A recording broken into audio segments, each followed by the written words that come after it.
Hello student, तो स्वागत है हमारा YouTube channel Maxwell physics classes में। और बहुत दिनों के बाद हम आप लोगों के लिए एक वीडियो लेके आए हैं। और कुछ कारण था कि हम यूट्यूब पे नहीं आ पा रहे थे। एक्चुअली बहुत सारा ऑफलाइन बैचेज होती है इसीलिए। और क्लास 12 का भी इस बार जो न्यू सेशन है इसके लिए भी ऑफलाइन बैचेज आप लोग का स्टार्ट होगा 20 फरवरी से। तो फिलहाल जो बच्चे एग्ज़ाम लिख रहे हैं उन लोग के लिए कुछ इम्पोर्टेंट क्वेश्चन हम लेके आए हैं, जो कि इस प्रकार से आप यहाँ से देख सकते हैं। जैक बोर्ड के लिए बहुत ही इंपॉर्टेंट क्वेश्चन है ये, और मॉडल सेट से भी कुछ क्वेश्चन इसमें उठाए गए हैं। और उस पैटर्न पे ही आपको यहाँ पर जो क्वेश्चन है उसको हम सॉल्व कर रहे हैं। पहला नंबर क्वेश्चन यहाँ पर देखिए क्या बोलता है। फर्स्ट नंबर जो क्वेश्चन है आपका, क्वेश्चन को पर ध्यान से समझिए क्या बोलता है कि कोई एक इलेक्ट्रिक डायपोल है जिसका डायपोल मोमेंट P दिया हुआ है और इसको यूनिफॉर्म इलेक्ट्रिक फील्ड E में रखा गया है। तो यहाँ पर मैक्सिमम टॉर्क का वैल्यू क्या होगा। तो टॉर्क का फॉर्मूला आप लोग पढ़े होंगे, PE sine theta. Maximum torque के लिए साइन थीटा का मान मैक्सिमम होना चाहिए। तो साइन थीटा का मान मैक्सिमम कितने एंगल के लिए होता है, साइन 90 डिग्री के लिए। तो यहाँ से टॉर्क का जो वैल्यू हो जाएगा PE साइन 90। तो साइन 90 का जो वैल्यू होता है वो 1 होता है। तो PE इंटू 1, तो ये उसका वैल्यू आ जाएगा PE। तो इसका जो फर्स्ट का जो सही आंसर है, ए नंबर आपका सही आंसर है। क्वेश्चन नंबर 2 देखिए यहाँ पर ध्यान से। क्वेश्चन नंबर 2 में क्या बोलता है, दो सेल है, एक का ईएमएफ E1 है, दूसरे का ईएमएफ एप्सिलॉन 2 है।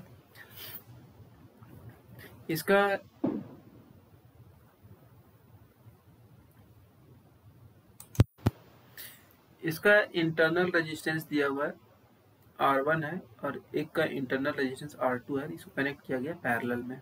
तो इक्विवेलेंट ईएमएफ पूछा गया आपसे। तो ई इक्विवेलेंट का जो इम्पोर्टेंट फॉर्मूला होता है, ई इक्विवेलेंट का वो होता है आपका, यहाँ से फॉर्मूला याद कर लीजिए, ज़्यादा अच्छा रहेगा आपका।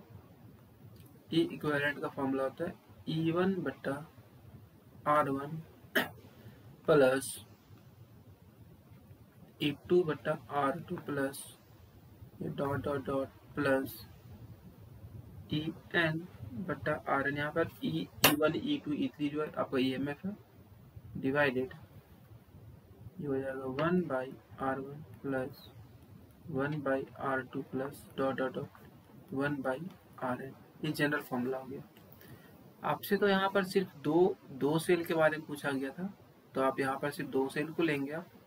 तो इसको सॉल्व कीजिएगा तो ई इक्विवेलेंट का, तो यहाँ पर ऊपर वाले को सॉल्व कीजिए तो आ जाएगा E1R2 प्लस E2R1 डिवाइडेड ये हो जाएगा R1R2 डिवाइडेड, ये नीचे वाले सॉल्व कीजिए तो हो जाएगा R2 plus R1 divided R1R2, ये दोनों कट जाएगा। तो इसका जो सही आंसर हो जाएगा E1R2 प्लस E2R1 डिवाइडेड, ये आपको बच जाएगा R1 प्लस R2, इसको लिख सकते हैं हम लोग R2 प्लस R1 हो गया। इसको मिटा देते थोड़ा सा, ये हो जाएगा R1 प्लस R2। इसमें जो सही आंसर आप देख रहे हैं ये बी नंबर सही आंसर है, E1R2 plus E2R1 divided R1 plus R2। 3 cell के लिए पूछेगा, इसे आप सॉल्व कर सकते थे। तीसरा जो इम्पोर्टेंट क्वेश्चन है, 1 टेस्ला इज इक्वल टू, ये बहुत ही आसान क्वेश्चन है। 1 टेस्ला इक्वल टू होता है आपका 10 का पावर 4 गॉस होता है इसमें। लेकिन एक बार इसमें क्वेश्चन जस्ट उल्टा पूछ दिया हुआ था कि 1 गॉस इक्वल टू कितना टेस्ला होगा। तो यहाँ पर आपका आंसर हो जाएगा 10 का पावर -4। तो इसका जो सही आंसर है, ए नंबर सही आंसर है, 3 का ए नंबर। क्वेश्चन नंबर 4 देखते हैं हम लोग। क्वेश्चन नंबर 4 क्या बोलता है, मैग्नेटिक ससेप्टिबिलिटी दिया हुआ है प्लेटिनम का, रिलेटिव परमिबिलिटी पूछता है यहाँ पर। तो आपको एक फॉर्मूला याद रखना होगा कि रिलेटिव परमिबिलिटी का जो फॉर्मूला होता है वो होता है 1 प्लस मैग्नेटिक ससेप्टिबिलिटी, ये मैग्नेटिक ससेप्टिबिलिटी। तो यहाँ से आपको रिलेटिव परमिबिलिटी का फॉर्मूला पूछा गया है, म्यू आर का वैल्यू। तो रिलेटिव परमिबिलिटी का वैल्यू दिया हुआ था, तो यहाँ पर हम लोग पुट करेंगे 0.001 001, जिसको सॉल्व करने पाता है 1.001, तो इसका जो सही उत्तर है 4 का सी नंबर। तो इस तरह का क्वेश्चन भी आपका जैक बोर्ड में लास्ट ईयर पूछा हुआ इस तरह क्वेश्चन, तो ये सब क्वेश्चन आपका इंपॉर्टेंट है, ये सब क्वेश्चन आ सकते हैं एग्जाम में। तो यहाँ पर कोई जरूरी नहीं कि जो डेटा दिया हो वही डेटा आपसे पूछा जाए। फिर नेक्स्ट क्वेश्चन पूछता है, क्वेश्चन नंबर 5 में बोलता है कि हेनरी जो है, हेनरी किसका यूनिट है। तो याद रखना है आप लोग को, हेनरी इंडक्टेंस का यूनिट है, चाहे वो आपका सेल्फ इंडक्टेंस हो या तो फिर आपका म्यूचुअल इंडक्टेंस हो, दोनों का यूनिट आपका हेनरी ही होता है। इसको ऐसे नोट करते हैं हम लोग। क्वेश्चन नंबर 6 देखते हैं हम लोग। क्वेश्चन नंबर 6 क्या बोलता है इसमें कि एक कॉइल है जिसका रेजिस्टेंस दिया हुआ, आर का वैल्यू दिया हुआ है आपका 400 ओम, और इसका मैग्नेटिक फ्लक्स का वैल्यू दिया हुआ है 50 टी स्क्वायर प्लस 4, और आपसे करंट का वैल्यू पूछा गया है, आई का वैल्यू पूछा गया है, और टाइम मेंशन कर दिया है 2 सेकेंड। तो जो फैराडेज का नियम था E equal to d phi upon d t, ये जो मैग्नेटिक फ्लक्स का मान था, यहाँ से आप निकाल लीजिए इसको। फाई बी का वैल्यू पुट कर देंगे यहाँ से 50 टी स्क्वायर प्लस 4। जब इसको डिफरेंशिएट कीजिए, डिफरेंशिएट करना बहुत ही आसान होता है। आप इसको डिफरेंशिएट कीजिए तो क्या आएगा, देखिए यहाँ पर इसको डिफरेंशिएट कीजिएगा तो ये वैल्यू आ जाएगा, ये टर्म को टी स्क्वायर का डिफरेंशिएशन 2t होता है, तो ये आ जाएगा आपका 100 टी, और 4 का तो डिफरेंशिएशन 0 होता है, तो 100 टी आ जाएगा। तो ये ईएमएफ निकल गया। तो ईएमएफ का जो मान हो जाएगा 100, और टाइम दिया हुआ था 2 सेकेंड। तो वोल्टेज जो मेरा आ गया, ईएमएफ जो आ गया 200 वोल्ट आ गया। अब आई का मान निकाल दीजिए। आई इक्वल टू होता है वी इक्वल टू होता है आई आर, तो आई इक्वल टू हो जाएगा वी बटा आर, या इसी को बोल सकते हैं ईएमएफ बटा आर। ईएमएफ का मान दिया हुआ 200 निकाले अभी, आर का वैल्यू दिया हुआ था 400, तो कट जाएगा, तो यह आ जाएगा 1.2 0.5 यूनिट हो जाएगा इसका एम्पियर, 0.5 एम्पियर। चलिए नेक्स्ट देखते हैं हम लोग।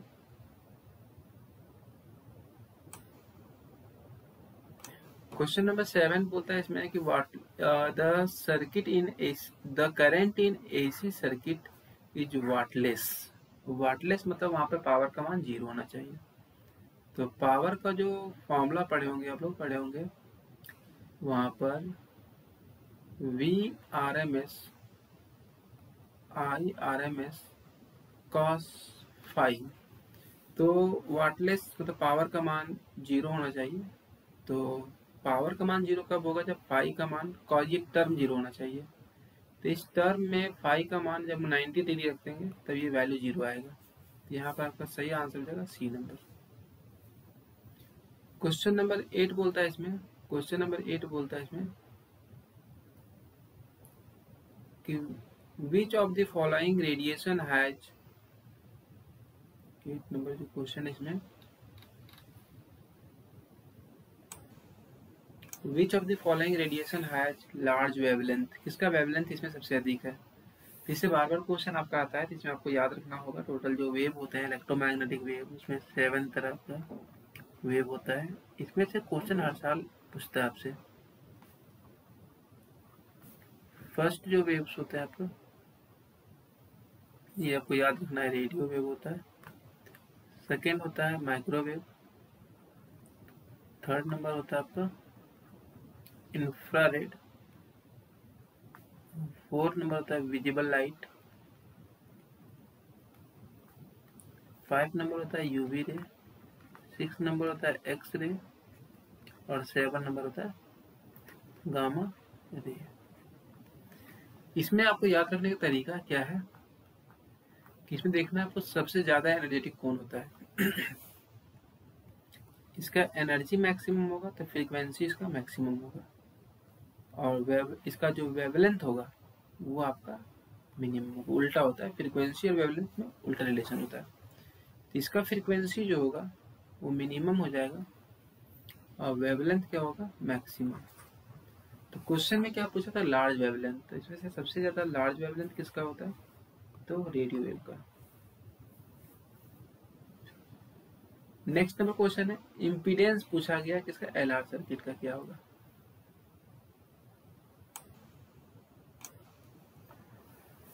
दो सर्किट है एल और आर, तो इसमें जो जनरल फॉर्मूला पढ़े होंगे, जेड इक्वल टू आप निकाले थे रूट अंडर आर का square plus XL minus XC का होल स्क्वायर।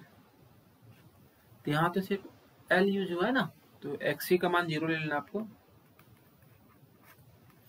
तो हो जाएगा आर और एक्सएल का फॉर्मूला होता है ओमेगा एल, हो जाएगा omega square L square.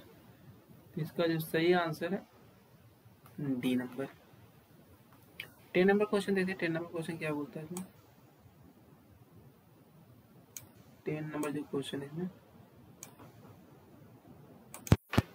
Question number 10 जो है इसमें बोलता है कि electric conduction in a semiconductor takes place due to, मतलब जो सेमीकंडक्टर में होता है, तो सेमीकंडक्टर में आपसे पूछा जा रहा है कि सेमीकंडक्टर में जो करंट जो फ्लो करेगा वो किसके कारण फ्लो करेगा, सिर्फ इलेक्ट्रॉन्स के कारण या फिर सिर्फ होल्स के कारण या both electron and holes, none of this. तो बच्चा आपको याद रखना होगा यहाँ पर कि सेमीकंडक्टर है, तो सेमीकंडक्टर में चार्ज कैरियर का जो काम करते हैं वो दोनों करते हैं। सेमीकंडक्टर केस में आपका जो चार्ज कैरियर काम होगा वो दोनों करेंगे, आपका इलेक्ट्रॉन भी करता है और होल भी करता है, इलेक्ट्रॉन भी और होल भी। तो इसमें ये नहीं पूछा गया है कि कौन सा टाइप है। यदि आपसे एन टाइप पूछता तो वहां पर मेजोरिटी आप इलेक्ट्रॉन बोल सकते थे, और पी टाइप बोलता तो होल बोल सकते थे। लेकिन यहाँ पर कहीं मेंशन नहीं किया है कि कौन सा टाइप है सेमीकंडक्टर है, यहाँ पर दोनों आंसर होगा। जो क्वेश्चन नंबर 11 है तो सबसे बीबीआई है, इससे क्वेश्चन हर साल रहता है कि सेमीकंडक्टर का जो टेम्परेचर है वो घटा दे रहे हैं, तो रेजिस्टेंस क्या होगा। तो याद रखिएगा बच्चा कि सेमीकंडक्टर में क्या होता है कि टेम्परेचर बढ़ने से उसमें जो बॉन्डिंग होता है टूटता है, जिसके कारण इलेक्ट्रॉन्स फ्री होते हैं। तो टेम्परेचर जब इंक्रीज करता है, जब टेम्परेचर इंक्रीज करता है तो याद रखिएगा रेजिस्टेंस वहाँ पर डिक्रीज कर जाता है। अब इसी का उल्टा लिखिए, टेम्परेचर जब डिक्रीज करेगा तो रेजिस्टेंस क्या हो जाएगा, आपका इंक्रीज हो जाएगा। लेकिन ये कहानी है सेमीकंडक्टर का। इसी के उल्टा आप कंडक्टर में देखोगे तो कंडक्टर में जस्ट अपोजिट होता है। टेम्परेचर बढ़ाने पे रेजिस्टेंस भी आपका इंक्रीज करेगा और घटाने पे रेजिस्टेंस आपका डिक्रीज करेगा।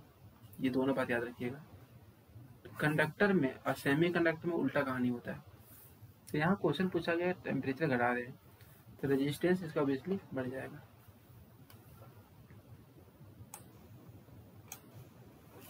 क्वेश्चन नंबर 12 बोलता है इसमें से कौन सा चार्ज पॉसिबल है।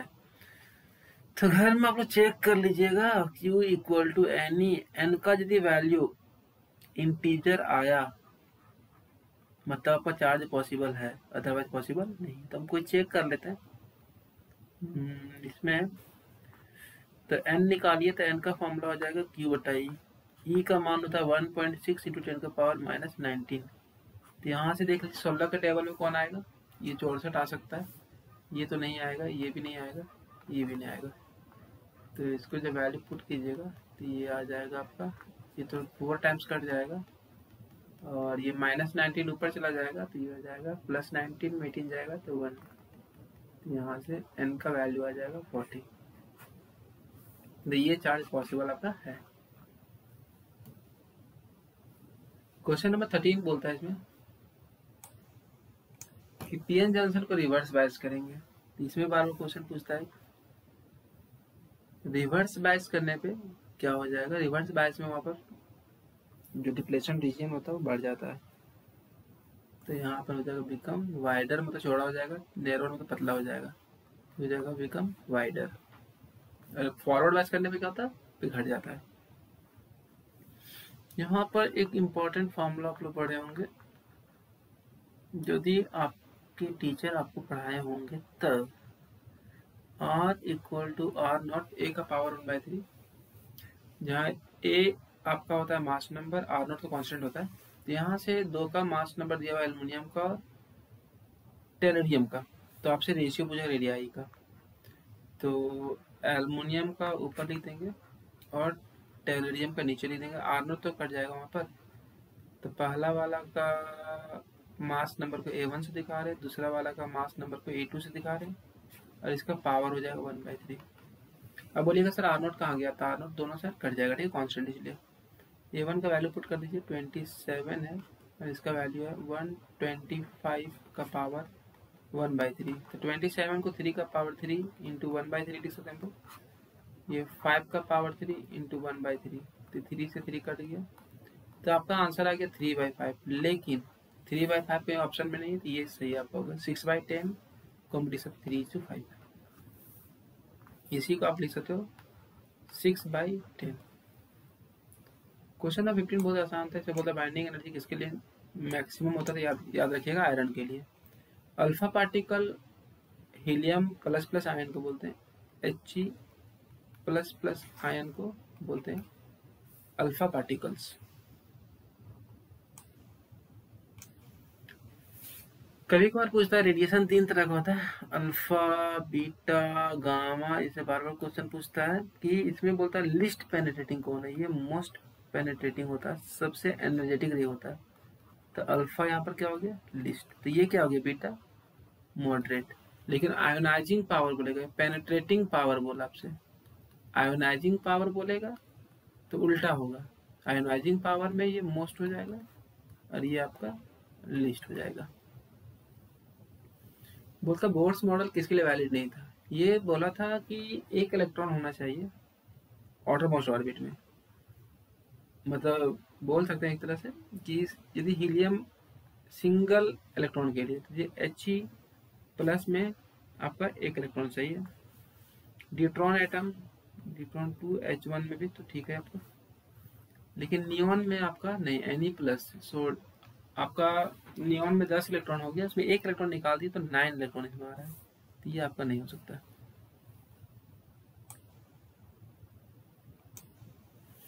क्वेश्चन नंबर 19 बोलता है इसमें कि प्रिंसिपल क्वांटम नंबर और रेडियस ऑफ ऑर्बिट में क्या रिलेशन होता है। तो ये इसमें 3 फॉर्मूला इंपॉर्टेंट आपका। Rn का जो वैल्यू होता है वो होता है 0.53 n स्क्वायर बट्टा जेड हो जाएगा। जेड ये एंगस्ट्रम में आपका रेंज आएगा। तो यहाँ पर उतना नहीं पूछा था, आपसे पूछा था Rn और n में कैसा रिलेशन है, तो याद रखिएगा डायरेक्टली।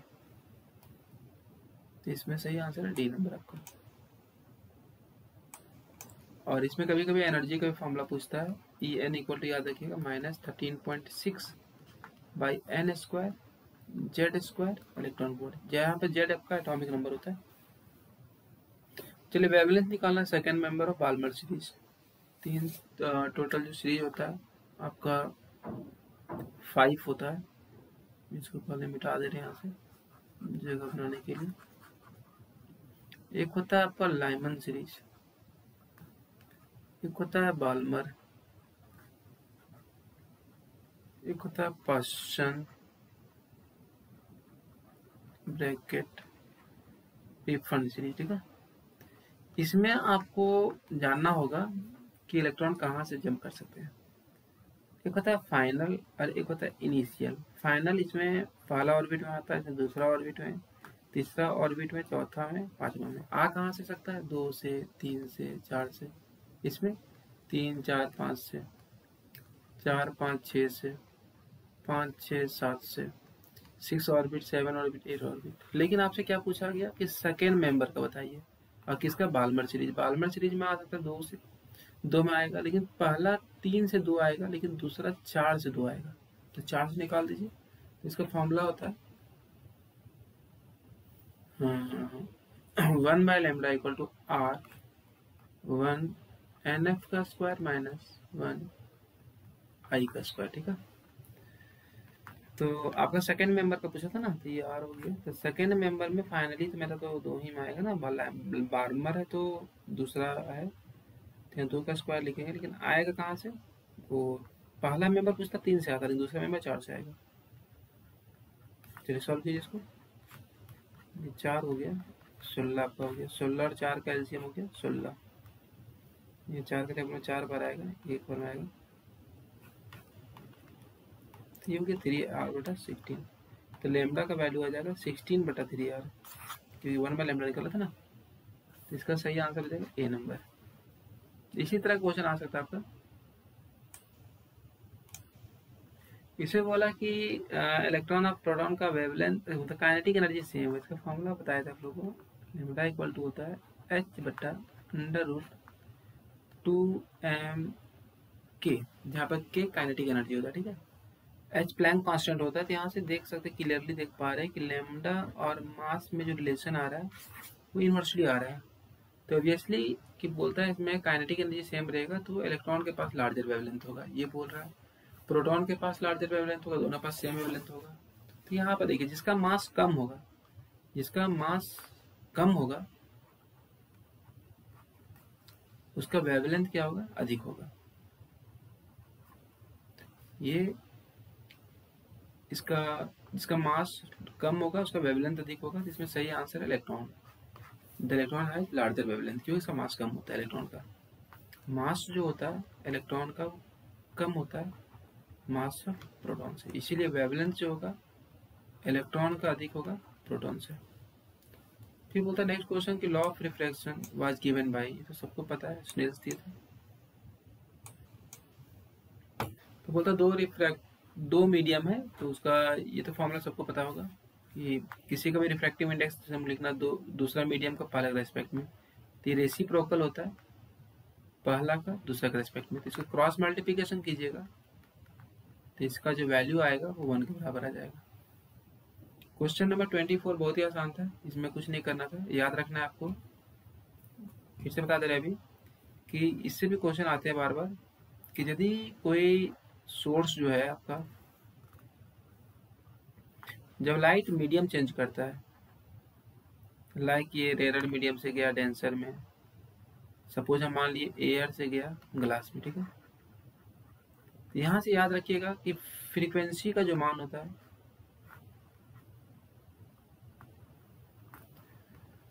फ्रीक्वेंसी कभी चेंज नहीं करता है, डज नॉट चेंज, ठीक है। वेवलेंथ जो होगा, स्पीड जो होगा वो डिक्रीज करेगा। v इक्वल टू फॉर्मूला होता है न्यू लेमडा, तो v का जो हाल होगा वही बात लेमडा का भी होगा, तो वेवलेंथ भी यहाँ पे क्या हो जाएगा? डिक्रीज कर जाएगा। लेकिन ये कहानी कब का बताए? जब रेयर से मेरा कहाँ जाएगा? डेंसर में। इसका उल्टा जाएगा तो ये रिवर्स हो जाएगा, ठीक है। तो इसमें सेम आंसर हो जाएगा आपका, फ्रीक्वेंसी में कोई चेंजिंग नहीं होगा। वही बोलता लाइट जब ट्रेवल करेगा एयर से ग्लास में तो क्या होगा? एयर से ग्लास में गया तो इसका वेवलेंथ क्या हुआ? डिक्रीज कर गया, क्यों? स्पीड इसका क्या होता है? डिक्रीज कर जाता है, इसीलिए इसका सही आंसर हो जाएगा ए नंबर। देखते हैं कि नेक्स्ट भी वीडियो में और भी कुछ इंपॉर्टेंट क्वेश्चन करवा देंगे। यदि आप चैनल पर नए हैं तो चैनल को सब्सक्राइब कर लेंगे। Thank you, all the best.